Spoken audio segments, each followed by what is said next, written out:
agenda kusibwa. Kakati n'agenda n'ateekako Africana ne bamugobola effujjo. Olw'obudde katugende. Hello? Kakati mu budde katugende ku show ya Yerugogo eya Alien Skin. Show ya Alien Skin, stage, light n'ebyuma nabiwadde 30%.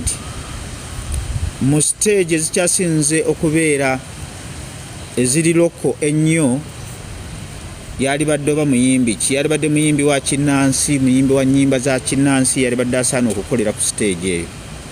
Stage nagiwadde 30%.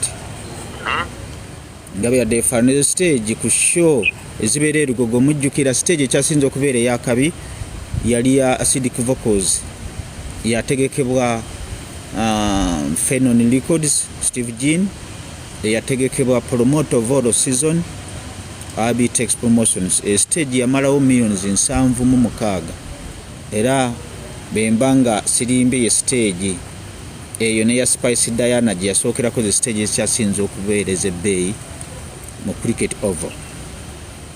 Kakati enteekateeka nagiwadde 20%.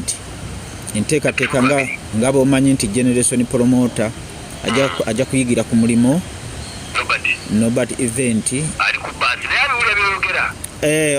Okimanyi nti mu bantu abakyasinze okunvuma n'okuntyobola yali Nobat, naye namusonyiwa. Nze abantu be nasonyiwa be sikyanyiigira. Asooka bamuyita Nobat, owokubiri bamuyita Alien Skin. Neggulo yankubiddeko ekiro, yankubiddeko neggulo ssaawa nga 8 Alien. Omanyi okukuba essimu nankubira essimu n'ateekamu ka AI. Ojjukira nti nga ngamba mbu Fikigaza Mulange muwo omulimu ku Easter Monday ku Elo Beach. Ne mugamba oyo nti oyo namuwumuza kubanga namulangako ko n'agana okujja ne mugoba. Yankubidde eggulo ssaawa nga 10. Naye amanyi okunkubya n'afuna eddoboozi n'ateekamu AI. Kakati asobola okugattanula nga mulowoozi gatambula nga ndi muwaana. Ojjukira nti AI yatambulako emabega kaawo nga mwebaza nti weebale kuba abantu mu nkuuka. Bannayuganda njaba mukitegere abantu bagatta amaloboozi. Mujjukirako n'emabegako oluyimba Njalwala olwa Alonix. Katono nnyo baali balulaga nga Alien ya luyimba naye ebeera tekinologi bagiyita AI. Nzira ku show. Kakati concert turn up abantu we baagala okuwulira. Naye nga bw'okimanyi nti omuzibe ow'ettulu mu bamuzibe yabeera kabaka. Tozanyisa Alien Skin ayina gwe yasinze Big Eye mu bantu abakakola ku Cricket Oval. Yafunye abantu Cricket Oval zezimu ku flop of the year. Yafunye abantu 22,000 ku 25,000. Ezo sente ziba millions 45 ne sente za stage teyazijjeeyo.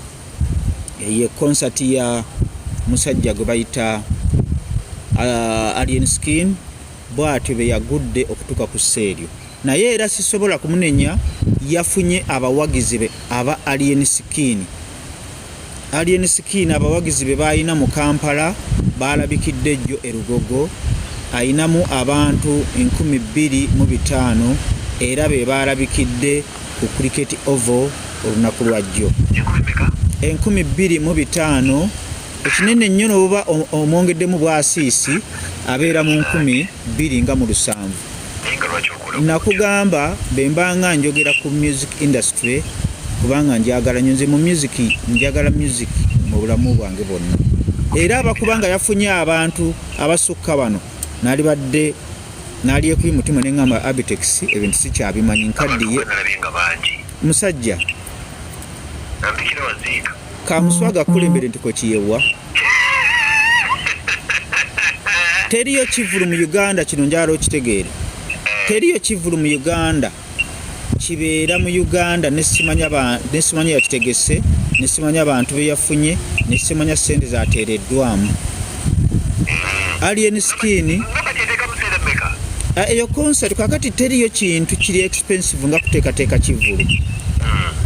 ekintu ky'okuteekateeka ekivulu kiri expensive nnyo. Kakati stage eyo nga bwe wagiraba yadde ng'eyakadongo kamu yabadde ya millions 4. Ekifo kya millions 16.